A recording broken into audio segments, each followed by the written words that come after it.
Salah satu kebiasaan orang-orang sukses yaitu mereka selalu meluangkan waktunya 1 jam di pagi hari untuk mengasah gergaji. Maksudnya kayak gimana? Mari kita bahas. Hai, aku Norma. Udah baca buku apa hari ini? Menurut Stephen R. Covey dalam bukunya yang berjudul How to Succeed with People, istilah kita perlu mengasah gergaji di pagi hari hanyalah sebuah perumpamaan.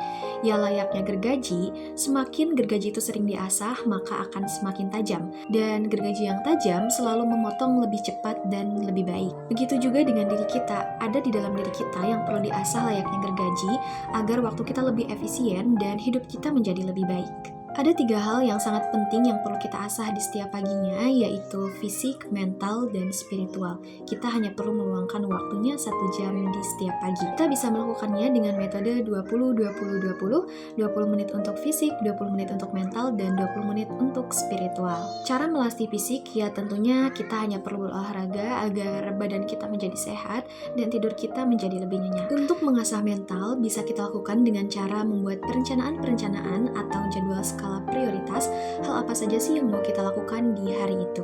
Karena dengan hal itu, waktu kita akan lebih efisien dan juga terhindar dari yang namanya kalap. Dan yang terakhir yang paling penting adalah mengasah spiritual.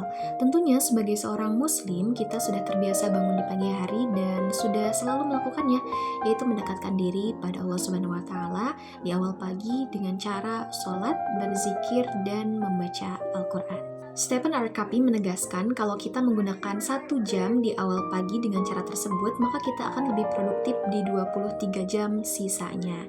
Seperti yang sering kita dengar, kalau mood awal pagi itu menentukan mood kita di sepanjang hari. Jadi yuk mulai ubah kebiasaan dari mulai hal-hal yang paling kecil.